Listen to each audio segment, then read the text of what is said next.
What's going on, everybody? Demetris Ford here with another episode of Through the Line. Today is not only a special guest, it's the reason that I'm actually here today. I have my dad featured here on this series. Want to give the mic over to him, let him introduce himself to everyone, I'm really excited about this series and the talks that we're about to release to the world because to me, you have a story that a lot of people don't have, and you have a lot of insight and valuable topics and gems that I feel like the world kind of needs to know as far as your mindset and the way that you perceive things in life. This is my dad. He's Demetris Ford Sr. I'll give it over to him and kind of give him a little rundown on who he is. Just the basics of every man first, man of God first. God created me as a man, proud to be a man and living in the world that God has given me as a man, all the responsibilities of a man as a husband, that those are manly responsibilities, as a father, manly responsibilities, as a grandfather, manly responsibility, as a coach, as a mentor, as a man. I did that as a man, preaching as a man. So all the things that God created me to be as a man, He's allowed me to do that. And so I'm just proud to be here as a father, as a mentor, as a husband, as a grandfather. There's nothing greater than just living out the life that God has given you the way that He's given it to you. It's a blessing. And the more generations that come, the more blessed that I feel. Absolutely. I totally agree with you. And definitely embodying a lot of things, and a lot of things kind of start to make sense to me, developing into a man, speaking on man. What entails in your vocabulary and your mindset of what a man is supposed to do, and a man's job and duty to be able to give out to other human beings and even women out here in the world? Provide and protect. That's the worth of a man. If he can provide for his family, and if he can protect his family, that's all he's asked to do. Christ died because He loved us, and He asked us to do the same for our families. And so what I do, I'll sacrifice my family. I will put my life on the line for my family. I will protect them with all costs, and I will provide for them for anything. I'll work 2 jobs, 3 jobs. I'll work day, I'll work night. When I do that, I feel worthy, that my family is provided for and my family is safe. Yes, sir.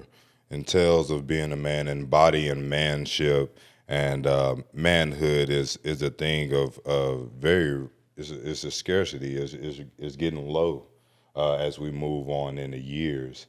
You mentor and develop a lot of people and give them insight on different views and aspects of life. I mean, we got a lot of different things going on right now. Even yesterday, with a young man being killed in front of his family and whole entire world based off his opinion and his belief.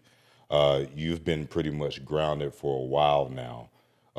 So what are your thoughts? Of course, you're out in the community. You're teaching the word of God. You're being a great example of a man. What are your thoughts and the things and pieces of advice that you can kind of give to a world that you kind of see getting away from those characteristics? You don't have to pay anything. Inspections and property evaluation reports are always free. We have reliable people that are very skilled and specialized on looking at every single component around your house, all the way from the ground level up. Feel free to call the business number, and then you will get your free property evaluation report. Thank you. When you get away from what is foundation and what it was created for, there's going to always be confusion. When God created the world, He said, let's make man in our image, and He made man, and He put man in charge of it. He gave him dominion. And then He created a woman so he can have some company and have someone to spend some time with and to support him. Mm-hmm. And that's a great job. If God saw man as so important that He would create him in His image, then man is a very important person. Mm-hmm. To create a woman means she's important because she takes care of what God created. Mm-hmm. And so when those roles are not crossed and already defined and you respect them, then the things that's happening today don't happen. Exactly. I stay a man, you stay a woman, we don't cross those lines, we get along okay. But because man, and I'm going to blame man because I'm a man, I don't blame anybody for anything but the man, giving up his manhood, mm-hmm. giving up his positioning, and allowing the woman and the world to say who he is and what he can't do, then we've put ourselves in that predicament because we were in charge. And so I just think, I don't think they're going to give it, I don't think the world's going to give it up. Yeah.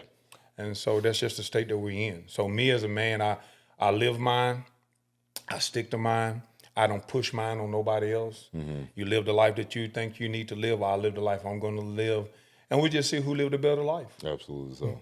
Absolutely so. So eliminating a lot of confusion in the world, especially when it comes down to relationships. You have a very successful relationship, embodying like we're hitting on the topic of being a man right now.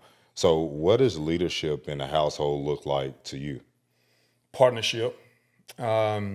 Says the man is the head of a woman and she's to be submissive. And in the world today, the word submissive is it's like a dagger to the heart of people. Yeah, it's a negative context. But it's not. It's meant to say that if I do what I'm supposed to do, would you stand beside me and follow me? And so basically, as I follow God and what he's told me to do, and the woman is following God and doing what she's supposed to do, and we respect who we are. I'm not her boss. I'm her protector. The Bible tells her to submit to me. It tells me to love her. Love is greater than submission. So she respects me because I'm a man. I love her, and love would die for her. And so as long as she knows that I love her, she'll respect me. So how can you cross those boundaries?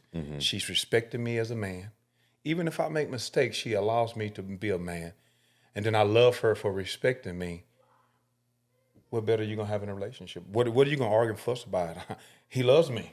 Exactly. He'll lay down his life for me. She respects me as a man. What boundaries are being crossed? Exactly.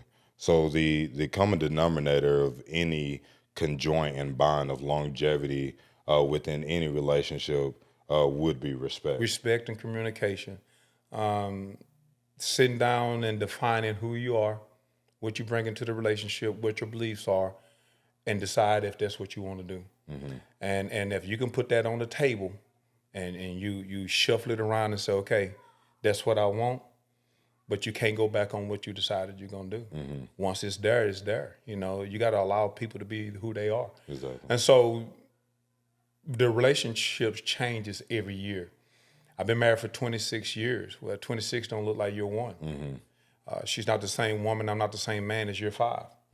She's not the same woman. I'm not the same man as year 10. We grow, we change. Exactly. And so the relationship has to grow and change as we grow and change. Exactly. So within change,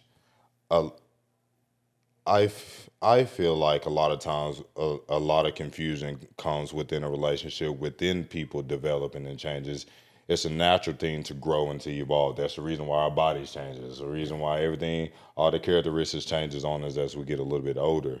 So upon these changes, how does that respect module stay centerpiece? What is respect to you?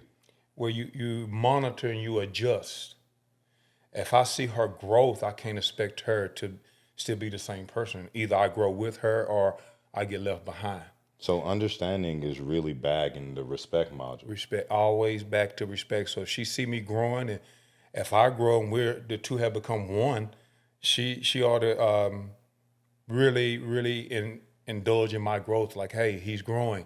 I'm not ready for that stage of growth, but I support him in that. And then when she hit her growth spurt and whatever, I'm like, you know what? I'm not at that growth spurt, but I support her in that. She's changing, and that's my partner. So whatever she does, it embodies me. Whatever I do, it embodies her. So I can't be afraid to let her grow, and she can't be afraid to let me grow. So you modify, you adjust to what's going on. Change is going to happen, you know. And so whoever adjusts the best, communicates the best, and respects in that growth, you'll last. Yeah, that's a good point right there. So a little bit personally about yourself, embodying the whole manhood thing. It was a development for you even, right?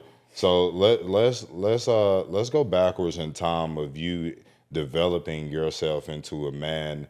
I mean, because you accomplished a lot of things. Very decorated individual. You've done things that a lot of people wouldn't do because they're fearful of doing it, right? So you put yourself out in the public eye. You went to school. You worked the hard jobs. You went to the military. Did quite a bit of time overseas in Iraq and served your country. And then you came back over. Then you changed your life as well as dedicating your life to God. And you came back as a leader in the public eye here and in the church, in the community, and even in the school systems, right? So you have a purpose of the reason that you're doing what you're doing, because within everything that you're doing, you're serving people and teaching and inspiring people and encouraging people to be a man and women and follow God in the faith path and treat people the right way. So whenever you started transitioning, let's go to the transition point of you developing where you felt like you became a man and start embodying the things that you're living out today. When did that happen? Let me go before that. Okay. Not having an example as a man. So growing up with men in my life that were destructive, that didn't have any confidence in themselves. So instead of treating their mate with respect, they dominated them, physically abusing them, cheating on them, not taking care of them. The things that men should do, they didn't do. And so I grew up in that atmosphere. I grew up in poverty because the man didn't take care of responsibility. I grew up in pain because the man didn't take care of himself. I grew up in hunger. I grew up in embarrassment because he didn't do what he was supposed to do. And so it hurt me as a man and taught me not to trust a man. It took me a long time to trust men. And so I was in a PE class one time, and I could never play any of the sports with the guys because I couldn't afford it, didn't understand it. And the coach saw my athleticism, and he said, "Why aren't you playing sports?" I said, "I can't afford it, and I don't have time for it." He said, "If I get you into sports, would you commit to it?" I said, "Sir, you get me in sports, I'll do everything." And what I really wanted to be wasn't really the sports. I want to be around them coaches. Yeah. I want to be around the guys. I want to be around the men, because at home I had 4 sisters. Exactly. And I had my mom, and I didn't have a sense of a man there. And so he got me a physical. He got me the things I needed. And man, if that dude said go, I go. Yeah. I didn't ask no questions. I gave him everything I had. But I was around men yelling at me, teaching me, coaching me, making me better, around teammates and other men, and I felt a part of it. That began my transition. That's when you start getting that taste. That's you when want I got more a of taste of being around real men, and that's why I respect coaches. Now, everybody's not perfect. Man, if I call you coach, that's respect. Absolutely. Because that was my first taste of saying, that's a man. Yeah. That I listened to his instructions. Yes. It's more so If I do respect. wrong, it's critiquing me, not putting me down. It's changing me. It's good constructive criticism to make me better. It's hard on me, but then I love you. Then it's like you're equal to everybody else, and the helmet look like everybody else. The shoulder pads look like everybody else's. My jersey look like everybody else's, and then I wouldn't set apart because of the things I didn't have. I was equal, so that's when manhood really began for me. And then going through your college career playing football, you catapulted off the opportunity. So you capitalized on the opportunity because of what you were dealing with at home, which was a big drive for you, right? Adversity. Yes. Adversity gonna do one or two things to you. It's gonna weaken you and make you run and make you fearful, or to motivate you. It motivated me. Adversity motivated me. I didn't care what it took. I just wanted to be a part of it. Yes, sir. And so a lot of people were privileged, and I wasn't. And so I had to work hard to stay there. I had to walk to practice. I had to ride my bicycle to practice. I had to go in the rain. I had to practice hungry, and I had to practice without, and I had to really want to be there. Yes, sir. And so that made my work ethics greater than the other ones. Wasn't even talent no more, just work ethic. I'm gonna tell you a story. I was 165 pounds, didn't really know what I was doing. And I was on the scout team. I'm glad to be on the scout. I just wanted to be on the team. Want to be out there. But when coach would tell me to go, it was 110. And so we get ready to scrimmage one day against the first team, and the head coach said, "Hey, I want your best over there. Put him over there. 280, 280, 280, 280, 190, 155, 160. Me." And he was like, "Hey, get him out of there." Now he's not, "Coach, watch him." He said, "You'll see why he's there." And they couldn't block me. Yeah. I mean, if they did, they had to block the entire time. And so becoming a man was like, I'm not going to let that coach down. He believed in me. He saw something in me, and I'm not going to let him down. Mm-hmm.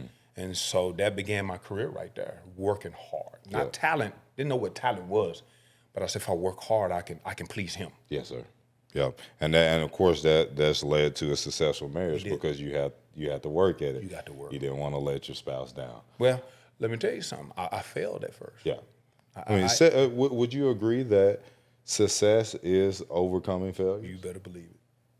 If you don't fail, you won't know what real success is. You're not trying if you're not trying. Failing. Because if you're so safe that you don't fail, then you won't go as high as you can possibly Exactly. go. You'll go to a certain level, but you never achieve greatness. Yeah, absolutely. So of course, coming from the football, you end up making your way into college, even not having anything in high school. Yeah. So going through college, I'm sure that was a big change and a big shift for you as well. It was actually easier.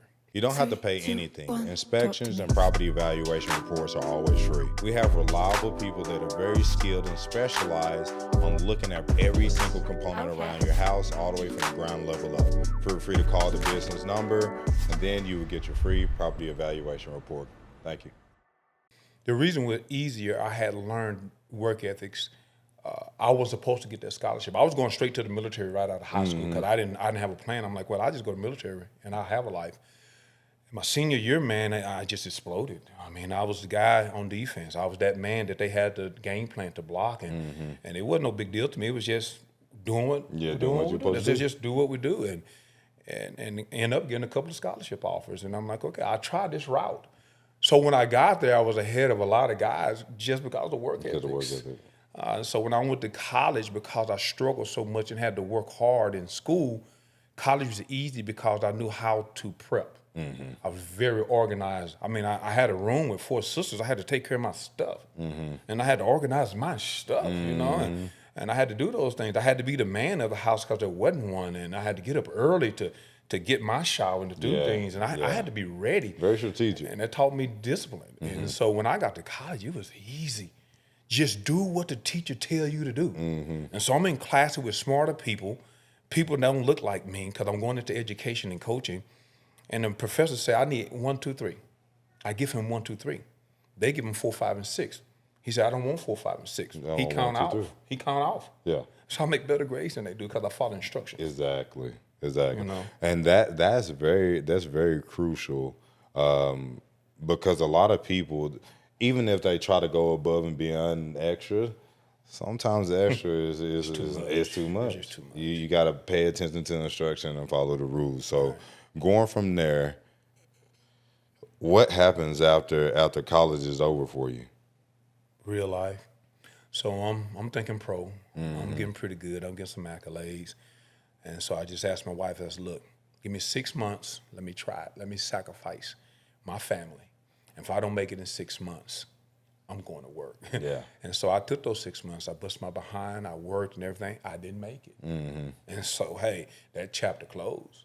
Now it's time to take care of my family. So what was going through your mind then? Like you're transitioning from being the man. You was a man your senior year, being a man in college, and you're on this all the time like dopamine high. Like you know you're the man. So whenever you get off of being a man, you got to go all the way back to square one, which is real life. Here's the big transition. There's no bagging up, no funding, and there's no fun and games no more. You're turning and you have to be a true responsible adult. Where do you go from college when you figure out that the league wasn't working for you? For me, it never was the opposite. I was always being a man too early. And so I never experienced that other side of it. I mean, I had, at an early age, I had to haul hay with allergies. I had to pick peas. I had to do people's yards to help pay bills. So for me, it happened a little bit differently. So when football was over with, that was easy transition for me. Go get a job, go to work, pay the bills, do what you got to do. That was easy. But because I had a college degree and I worked hard, it opened up some doors for me. And so I'm looking to get a football job. No, I'm gonna tell you this. I was working at a plant making more money than I ever have. And I was gonna stay at that plant with a college degree. I was satisfied. I'm like, I can take care of my family. This job is good. And somebody heard about me and said, go get that coach. I want to hire him. for basketball. I'm like, I'm not a basketball coach. I'm like a football football. player. Yeah. And this lady was relentless. She wouldn't stop. And so she went to my line supervisor and said, I want him. And he come to me and he said, look, go try it. If it don't work, your job is here. And where was this at This was the Alumax. It was an aluminum plant in Magnolia. And so I go to this little old school called Walker Magnolia, my first coaching job. I don't even know how to coach basketball. I ain't never ran a practice. I don't know what to do. So you know what I did? I figured it out. I go get people that do know how. Yeah. Show me a practice plan. What do I need to work on? This and that. And so I did what I do know. I worked them. Yeah. We ran. We lift weights. I built a weight room. We didn't touch basketball. We conditioned. I did what I knew to do until I learned. So that experience helped me out a lot because it helped me overcome a lot of things I didn't know. Yes, sir. You know, so I made a lot of mistakes. But we beat people off effort, but we got beat by what I didn't know. Exactly. Coaching. I mean, but now I can beat people off what I know. It's a process. So take the lumps, you know, work hard. Don't be afraid to make mistakes. Do things right. Work hard, and it'll work out in the end. Work ethic will put you in environments that you're not even qualified to be. You better believe in you'll thrive. Yeah. I was told when I did get the football job I wanted, the guy told me, he said, with your bachelor's degree, you won't last 10 years. You're going to have a master's. But 31 years later, I'm still coaching off a bachelor's. And I'm making more money than he is. So God prospered, man. So it's the work ethics, man. Yeah, you can have education. Education doesn't equate money. Yeah. There's a lot of people got masters and doctorates, but they don't have a job. They don't have work ethics. Because they don't know how to work. They don't know how to work. It says they knew how to go to school and pass tests, but they don't know how to work. You got to work. Yeah, you got to. At the end of the day, there's got to be some work behind something. Yeah. No matter what you get qualified for. So from there, of course, you're coaching, and you're doing the whole family thing. Then you have another big transition. You served over in Iraq, and you end up actually joining the military. So instead of going straight like your first idea, you went back to it. So what was going on in your head during that time? You're like, well, I know I said if I didn't get a scholarship, I'd go military. So was it just something on your bucket list that you always wanted? I did both. So I went National Guard because I needed extra money to take care of my family. I said, well, I'll just go military route. I actually went there first, did my training, then I went to college. And I did them both at the same time. So I was serving, drilling, and playing football at the same time. Because I needed the GI Bill to help pay for school. And because I was at a small school, you don't get a full scholarship. Exactly. And so you understand that. Yeah. So I still had to do what I had to do in order to make ends meet. So I said the military was good. So it taught me more structure. It gave me more of what I needed. Outside of a coach, the greatest man that I ever met in my life was Drill Sergeant Young. I never forget that man.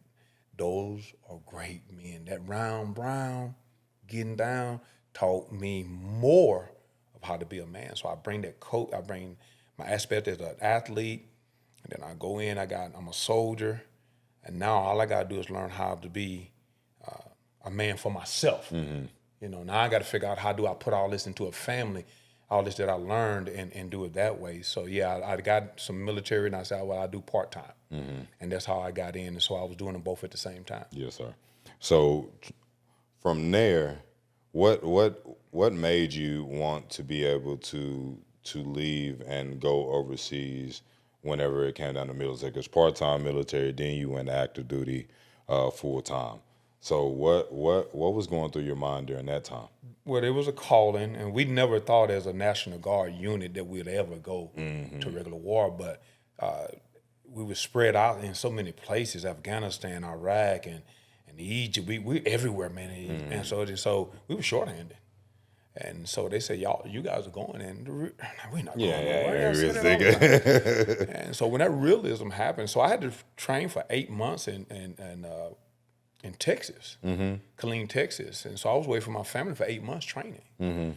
And then the reality still didn't set in. Yeah. It didn't set in until it's like I'm laying in the bed the night before. It's like, you're getting ready to go. Yeah. I'm packed. I'm ready to go, and I'm not sleeping. I'm looking at my wife. I'm watching over you. I walk in y'all's room 30 times and just look at my family like I'm getting ready to go. But that was what I signed up for. Yes, sir. I signed a sheet of paper that said in peacetime and in wartime. Well, it was wartime. And so, although the hardest thing for me to do was not to serve my country, it was to leave my family.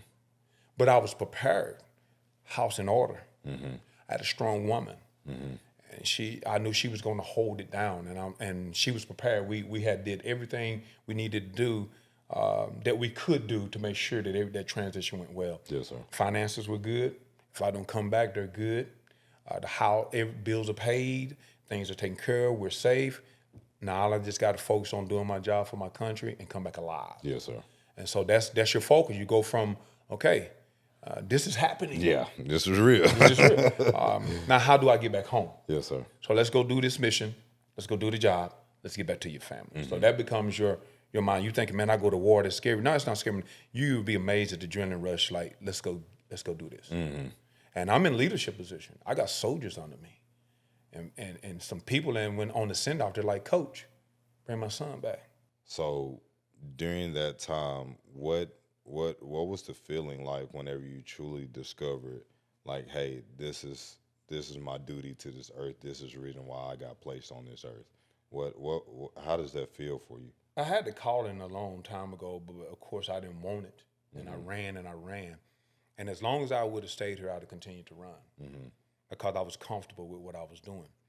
And so what God did, he took me over 5,000 miles away. No family, took me away from my comfort zone, and even separated me from the soldiers that I trained with. True isolation. I was with a whole new unit, people that I didn't even know. And I ended up being with those guys. And my other guys, they was training somewhere else. I would see them every now and then, but I was alone. And I ran into a chaplain, and this is how I know the calling of God. He passed by me one day. I don't know this dude from Adam. I ain't never met him in my life. He said, mighty man of God, when are you going to answer the call? And he kept pushing. Huh? He was telling me God's calling you when you're going to quit running. I knew that. And that's when I accepted that call. And I said, God, you talking to me, you know? And so here's what I did over there. Not only did I serve my country, soldiers were going through, man. So I was praying with them. I started Bible studies. I started counseling, those types of things, man. I said, God, I see why you sent me over here, man. Soldiers losing their livelihood. They're losing friendships. Wives are leading them, cheating on them, spending their money. They're spending suicide. It was intense. And so me and the chaplain got real close. I started helping him do some things and start leading Bible studies and stuff, man, and helping those soldiers out spiritually. Finding something greater than themselves, greater than their wives, greater than their children, greater than they needed something greater to lean and depend on and trust on. And I got introduced to God, and I was introducing them to the same God. And you served your purpose over there starting. Yes. And that really shaped and molded you, especially in the middle of all those things. If you can continue to keep your focus and serve your purpose in the midst of war going on in the middle war zone, I mean that you truly called to do that. That's right. And then coming back, of course, you changed a lot of things. You even changed the physical. You got in great shape. Didn't only train your mind, didn't only train your body, but you trained your spirit. So when coming back home, what is that feeling like for you whenever you're back in modern society world? In Iraq, I was when I was great, learned what grace and mercy was and what gratefulness and thankfulness was. You're living in the United States, we're privileged. I saw kids working at the age of 5 and 6 years old, full jobs. I saw poverty on a different level. I thought I was poor. I wasn't poor.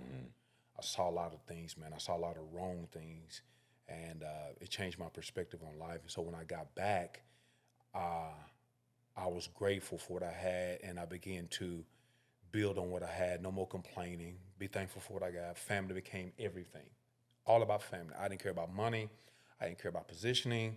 All I cared about was my family, and that was it, man. And it just changed my perspective. Spending time with you guys, spending time with my wife, doing little bitty things, teaching you how to mow the yard, teaching you how to do this, teaching you how to live, just spending time with family. It was the greatest thing in the world. And that's when I learned how to become a dad. Yes, sir. You know, at first I didn't know how, just working, doing things wrong. But man, when God gives you a revelation and he takes you through some things, you come back, you're humble, and you begin to see things in a whole different light. I saw death on a whole new level. I lost friends over there. So when I came back, I said, I don't have no time to waste. Family. Understanding that time is not forever. It's not. And speaking of times, the times that we're living in, of course, a lot of people are living, I would say subconsciously, because they're not truly aware. You have a lot of insight of awareness and understanding because you are deeply rooted in God and have a developed third eye. You can kind of think and see around corners and understand people in a different aspect. What piece of advice would you give? I would say a dying world, because I feel like it's too much confusion. It's a lot of negativity. It's very negativity driven society. What would be the core values coming from a solid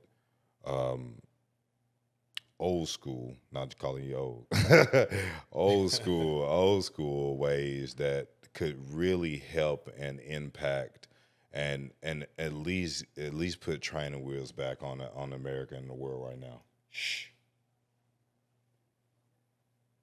You don't have to pay anything. Inspections and property evaluation reports are always free. We have reliable people that are very skilled and specialized on looking at every single component around your house, all the way from the ground level up. Feel free to call the business number, and then you will get your free property evaluation report. Thank you. Shh. I close my eyes to a lot of things. I know what I believe in. If I look at something too long, it affects me. It'll consume you. So I turn it off. Yeah. I get away from it. And I look at the things that are important to me. I get to choose what I see. I close my ears to a lot of things. I quit listening to them. And I begin to listen to the things that I believe in, because if I listen to that, it takes away. You do it enough, you listen to enough things, you begin to believe it. Yep. I remember I quit speaking negative things and only began to talk positive things. So what my dynamic is, I got away from the confusion. See, as long as you're in the confusion, then it's a lot of noise going on in the world. I don't hear none of that. People are, what would you think? I don't. I still got family. I got people depend on me. The world is a big puzzle. I only got that much of it. Yeah. And that's all I'm taking care of. That's it. The world does affect me, but at the end of the day, no matter what decision they make, I still got that little piece. Yep. If it's good, I got that little piece. If it's bad, I got that little piece. Yeah. And so while I'm worrying about the big piece that I can't control, what's happening to my little piece? And so why should I worry about what Mr. Trump is doing? He's going to do that anyway. Without me to worry about what Russia's doing, they're going to do it anyway. But regardless of what they do, I got that piece I got to take care of. And so I'm worried more about what I can control. So I don't got to get the chatter out. So that's what's making people go, wow, man, they listening to everything. Everybody think they got to make a comment. Everybody think what they say matters. And in the big scheme of things, it doesn't. Everybody has an opinion. Yep. And now we're living in a world where you got an opinion, I got an opinion. I don't agree with your opinion. I kill you. I hate you. But we all got an opinion. Why not? Can we not sit down and have different opinions and disagree and still walk together? And so that's what the world has come to. So what I do, I shut the world out, and I just work about the world that God has given me.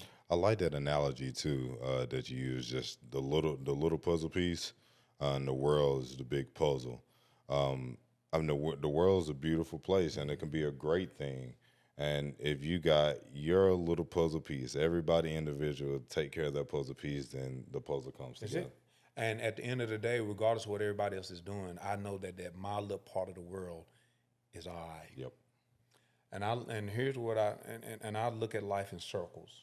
There's 3 circles, Demetris, that I live in. There's a big circle where I can't get away from the world.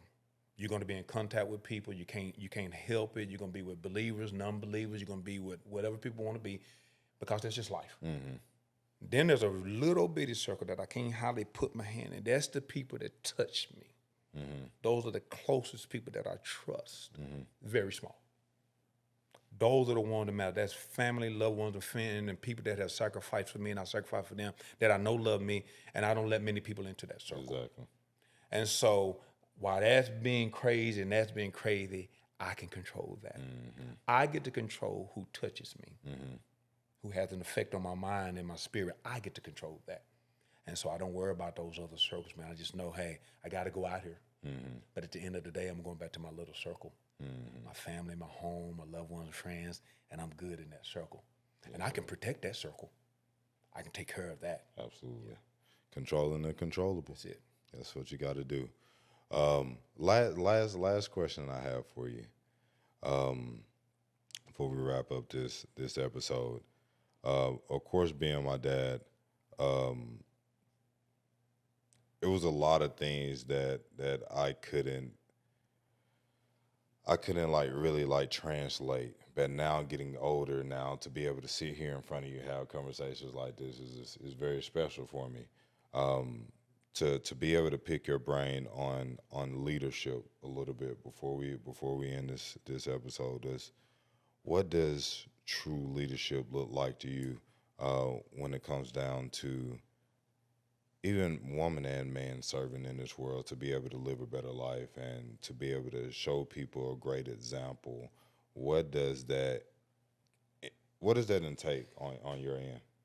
When somebody asks you to do something, show them before you tell them to do it. For instance, when Christ came to the earth, he said, "I come to serve.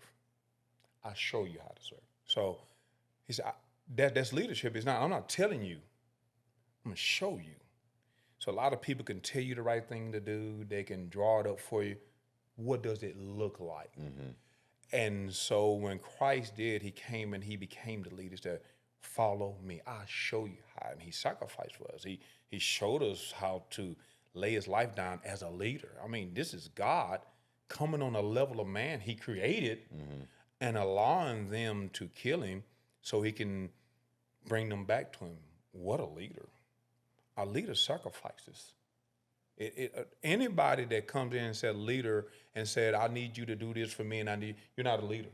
A leader comes in and says this, "What can I do for you?" And so on my job as an athletic director now, as a pastor, as a husband, as a father, as a grandfather, I don't need nothing from you but love. As a leader, I'm the one to have to I'm a servant. A leader is a servant. And so if you want people to follow you, get out front. Show them what you want, show them what you need, and they'll respect you more. And so leadership is serving people. Which is greater? Is the one that is serving or the one that's receiving? Look what I'm doing. Yep. The server is greater. Yeah. This is blessed. Yeah. So people say I'm blessed, but you got your hands on it. You got your hands The blessed out. one is that one. Yep. And when God blessed me, well, he give me knowledge, I give. Yep. He give me finances, I give. He give you power, you share. I share. He give me grace, I show grace. He give me mercy, I show mercy. So what God gives me in the position of authority, I give to those who are under me. You pour. I'm gonna tell you an example.